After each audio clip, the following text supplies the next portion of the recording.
So I just finished watching AEW Dynamite.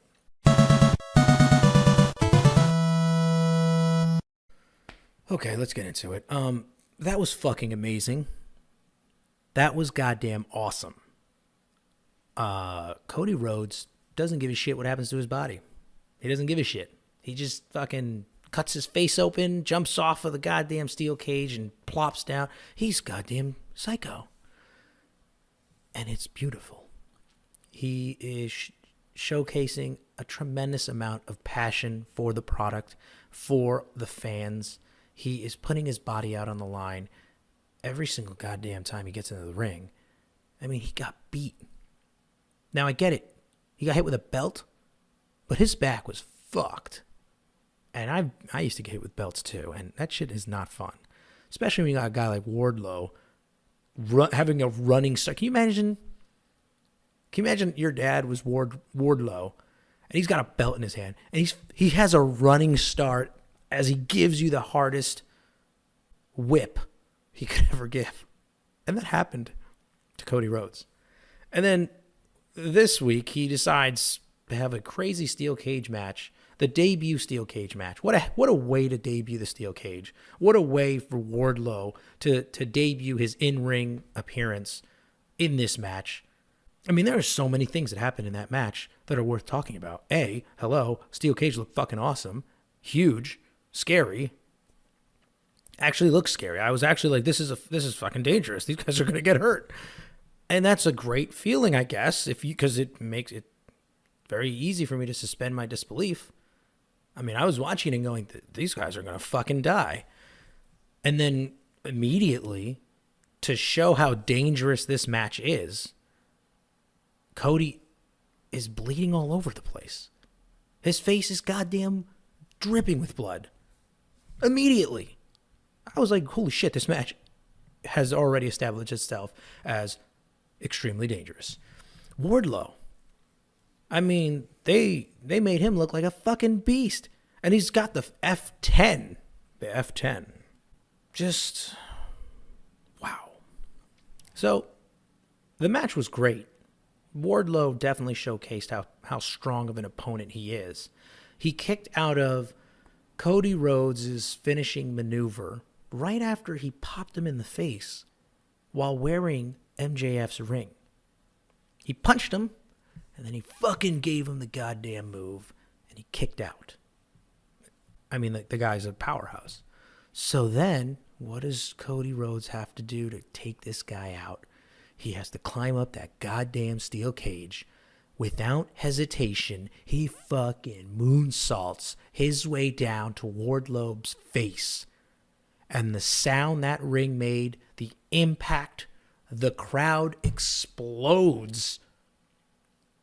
That was fucking art right there. That's what I call that. I call that art. These men fucking gave us their heart and soul and blood for our enjoyment. And you know what? I was thoroughly sports entertained. I was. And I hope you were too. And you know what? I am tired of apologizing for marking out. I marked out so fucking hard. You want to know how hard I marked out?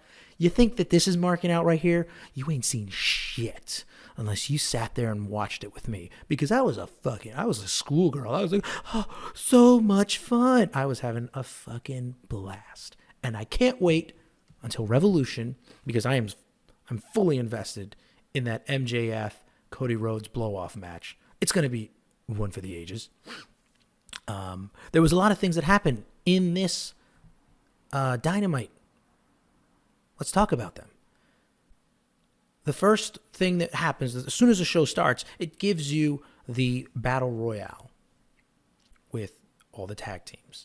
And that was also amazing. What a way to start the show. The crowd immediately was into it, which, by the way, Atlanta, you fuckers are awesome. You guys were. You crushed it. You showed up. And you were loud.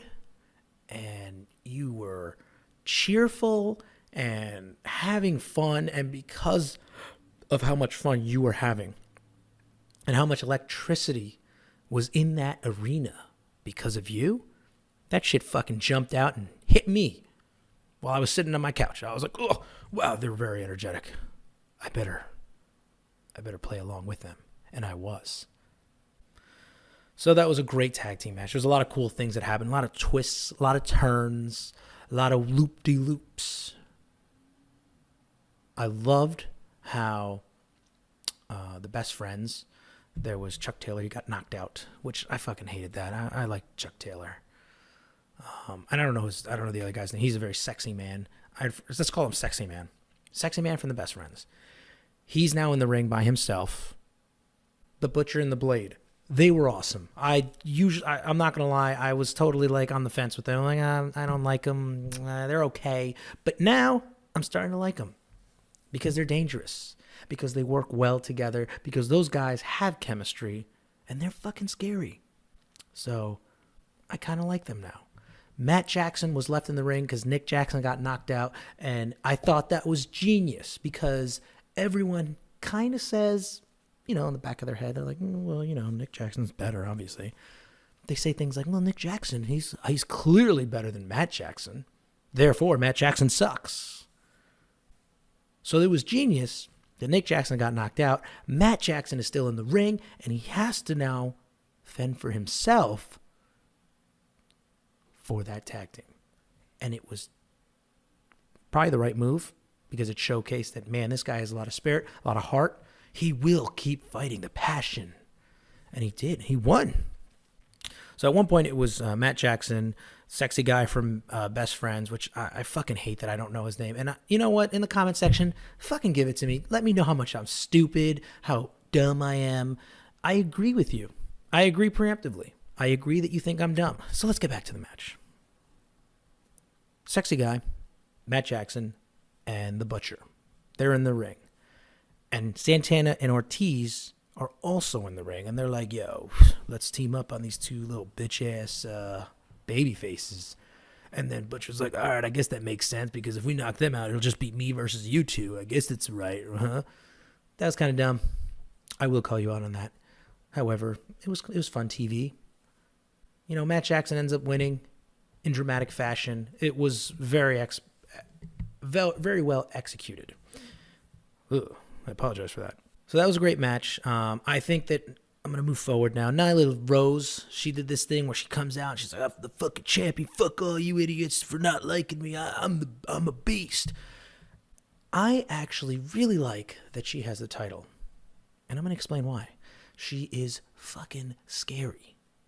And I'm not talking like I'm afraid. I mean, I am afraid of her. But like imagine the women's division has to go in the ring, and that's what's facing them. She's fucking ready to crush you. That woman is terrifying. She's a beast. She said it. She's a beast. She's like, there is no beast better than me. And I agree with her. I fucking ate it up. I ate that shit up because she is a beast, and she's fucking gonna crush them. She's gonna fucking crush them. And then, who comes out? Statlander? Something Statlander. And the Big Swole come out. And they get in her face and say, I'm sorry, what was that, bitch? What was that, bitch? Because she said bitch first. She was like, I will beat any bitch. And then they come out and go, oh, what's that, bitch? You calling me a bitch, bro? What's up? And then they're going to fight her. And then the guys come out and they're like, oh, no, stop it. No more bitching. So that was cool. I was like, oh shit. Ooh, when I thought that Nyla Rose is she's undefeatable, but these two girls come out and say, fuck that, hold my beer. So that was great. I like what they're doing with Nyla Rose. I like it. I'm invested and I want to see where that goes. I'm invested in the tag team title picture. I was like, oh shit, the Young Bucks are getting the tag team championship match. Are they going to lose again? I don't think so. I think it's time to crown those motherfuckers. But then we have to have a match between the Lucha Brothers and Hangman Page and Kenny Omega. And so that match happens, and it was a fucking slobber knocker. I mean, what? Whoa. The match was goddamn fucking beautiful. Those guys, I mean, those guys are amazing. Kenny Omega, he shows you again and again and again and again why he is so fucking talented. It's beautiful. Hangman Page, he had his moments too. I mean, there was a move. He did a fucking moonsault off of the turnbuckle out of the ring. A lot of athletic maneuvers. Just a lot. I know I come in here a lot of times and I tell you how much my man crush for Phoenix has grown, and it continues to grow, and it will not stop growing. It will not stop growing. I love that man. Pentagon Jr., he's fucking just, goddamn, he's so good. He's so good. So the match was great. I don't really know how to explain it. You got to watch it. Wrestling has become very fun to watch. And I think everybody agrees that AEW is just doing it right. They are. They're having epic matches. They're building them correctly. Every time a new wrestler comes in, which, by the way, Jeff Cobb, he had a fucking phenomenal match with Jon Moxley. Jeff Cobb, they showed him to be a fucking monster. He's a force to be reckoned with. And he beat the shit out of Jon Moxley. He was whooping his ass left and right. I mean, granted, Jon Moxley was hurt. He had the eye patch. He had like bandages on his abdomen. It looked like he was hurt. But still, Jeff Cobb kicked the shit out of him the whole match. He was just brutalizing him. At one point, he pinned Jon Moxley. And when it got to the 3, when he was about to slap and say, "That's a 3, you lose," fucking Jeff Cobb lifts him up and says, "No, I'm not done with this little bitch." And he continued and proceeded to ass kick Jon Moxley. He proceeded that. Who does that? If you have an opportunity to put Jon Moxley away, you fucking do it. You don't go, "Oh, let me let him back up." Because then you know what happens? You get small packaged. And that's exactly what Jon Moxley did. He small packaged the shit out of him. He did a superplex, and as soon as they hit the ground, he fucking gets his leg in there and small packages Jeff Cobb. He's like, "Welcome to AEW." He's whispering it in his ear. And Jeff Cobb lost. Now, I really enjoyed it. It was a fucking amazing showcase of his abilities. Taz did oh, by the way, we got to talk about Taz. He is so good so good commentating. His commentating is so goddamn fun to watch or listen to. He was so good. I could tell that, like, with a guy like Jeff Cobb in there, oh, that's Taz all over the place. He knows that this style. He knows that style because that's fucking Taz. That's his style. It was amazing. So, Jeff Cobb, you look like a monster. You were treated like a monster. And Jon Moxley had to pull a win out of his ass. Like, deep in his ass. He had to pull it out to beat you. It was phenomenal. Great storytelling. It's a great way to build characters.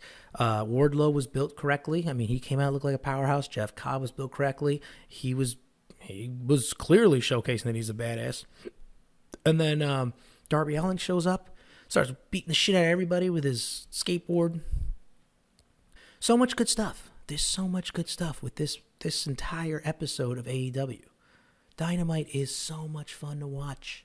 They're doing everything correctly, and I, as a fan, am not going to apologize for having fun. I marked out, and I'm going to continue to mark out, and I think you should mark out too. It's not a bad word for me, guys. I'm Brian the Mark. That's what I do. So I'm going to leave it like that. I don't really know what else to say. I just had to blow off steam because that was on another level. It was so much fun. I think that everyone should watch AEW Dynamite on Wednesdays because you might miss something amazing. And to be honest with you, this entire show was amazing. And I want to add those action figures.